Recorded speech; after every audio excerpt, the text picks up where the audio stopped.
king coin, he told Elliot. You earned it, remember? You actually won the race. Elliot reached out for it, then stopped. His hand hung in midair. I knew what my brother was thinking. This would be his 6th king coin. Hey guys, Bjorn here again, Goosebumps #1 Aussie fan, bringing you another book review. So yeah, I am very excited to do this one, as it is my favorite Goosebumps book of all time, The Horror at Camp Jellyjam. So I have just read it once again for about the 500th time, I would say. This is definitely the one that has been read a lot, obviously. Well, not this exact copy, because I have about, I don't know, maybe 20 copies of this exact book, but yeah, it has been read many, many times. So yeah, let's get started, shall we?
So yeah guys, the story is about this young brother and sister named Wendy and Elliot, and they're basically like in the car with their parents driving to some camp, but what happens is they decide that they want to like sit in this trailer that they have like hitched on to the back of the car. So they end up going in the trailer and they're driving along whatnot, but then it ends up unattaching itself to the car somehow and starts like tumbling down a hill and it crashes. Now they hear a knock on the door and they think it's their parents coming to help them, but it turns out it's actually Buddy, this camp counselor, this really creepy camp counselor. So he notifies them about the camp, you know, Camp Jellyjam and whatnot. You know, they're wondering obviously about their parents, but he notifies them it'll all be fine, you know, eventually they'll find you. But yeah, they end up, you know, he notifies them about the sports camp, because it's like a sports camp, you know, like they do like different competitions for sports, and they earn these things called king coins. And if they earn 6 king coins, they do this thing called the winner's walk, which ends up being all bogus. So yeah, they start entering the competitions, you know, they find their dorms, whatnot, they make a few friends. Wendy doesn't really earn any of the coins, but her brother ends up actually getting 5 of them out of 6, because if they earn 6, they get to do the winner's walk, and he obviously really wants to do it.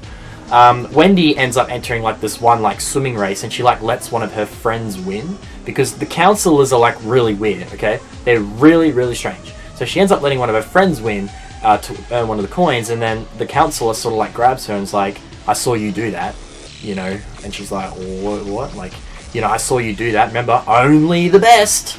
So yeah, it ends up being a bit, you know, she obviously realizes everything's a bit, you know, weird, everything's not as it seems, and then one night she decides to actually follow the counselors into the forest, you know, after the winner's walk, and she ends up at this like old theater.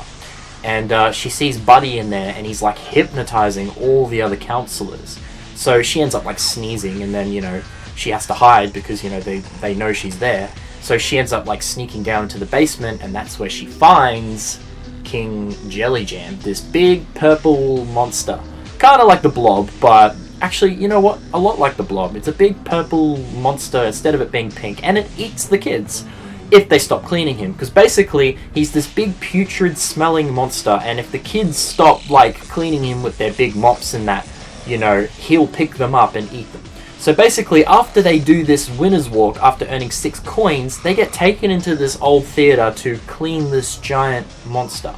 So she goes down there, she sees one of her friends, they say to, you know, get out of here, whatnot, so she does, and then the next day, she finds out that her brother is only 1 coin away from earning the 6th coin, so she's like, no, this can't happen. So he's doing his, like, track meet, like, this race. She tackles him to the ground, you know, notifies him of, you know, what she saw. She takes him down there. He obviously believes it, you know, they see what's going on, and then they decide to work out a plan to defeat King Jellyjam.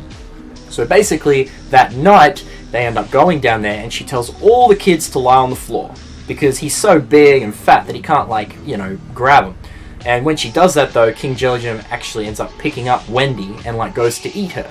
But because the kids aren't cleaning him, he ends up just dying, like, in his own putrid, mucky, gooey mess kind of thing. Like, he just starts, like, you know, dribbling down into this, like, big sludgy, you know, because the kids cleaning him is what keeps him alive and whatnot. So when they stop cleaning him, he just dies, you know, he just drops dead basically in his own putrid, gross sort of, because he's so disgusting, he dies from his own smell and disgustingness, I guess you could say. So Wendy and her brother decide, okay, let's go, let's get out of here. But then the counselors end up, like, you know, stopping them, but then the police show up because of the really bad smell. It's such a bad, disgusting smell. So you guys could only imagine how gross King Jellyjam would be. So yeah, basically the police show up, they're reunited with their parents, you know, about the camp, whatnot, and they end up going home, everything's fine, until they receive a knock at the door. And who is it? Buddy! He ends up turning up at the doorstep, he gives the brother his 6th king coin, as we read in the last section. But then when she goes inside, she realizes, like, you know, a weird smell starts occurring, kind of like the King Jellyjam smell, and she thinks, you know, but it ends up just being the mother's Brussels sprouts, like, cooking, basically, in the, yeah. So, yeah, guys, that's pretty much the story of the horror at Camp Jellyjam. It is a fantastic Goosebumps book. It is, like, one of the all-time greatest told stories in Goosebumps, in my opinion. Okay, some of you may not like it, but I'm sure a lot of you, I mean, come on, this book is amazing. It is one of the greatest Goosebumps books I have ever read in my life. Like, out of all the Goosebumps books I've read, this is my all-time favorite. I think it's just, it's gross, it's really creepy, it's scary, you know, it's like, it's an unsettling kind of one. Like, imagine being in the situation that these kids end up in this book. It's really messed up. But yeah, guys, for scare factor, I would say is definitely a solid 10 out of 10, okay? It is a 10. And overall, it is a 10. 50, 100, 200 out of 10. Yeah. It is just, seriously, it's one of the greatest Goosebumps books. I mean, I love the cover in itself. I mean, I just love the artwork that Tim Jacobus has done. I love the story. Everything about this book is amazing. I just hope that the Goosebumps sequel, they may put King Jellyjam in it. Or if they end up doing a Goosebumps series one day, they do this book, because it is fantastic. But yeah, guys, I hope you enjoyed this book review. The next one I will be doing, I believe, is A Night in Terror Tower, I think, which was next. But yeah, I hope you enjoyed this book review, and I'll see you again soon.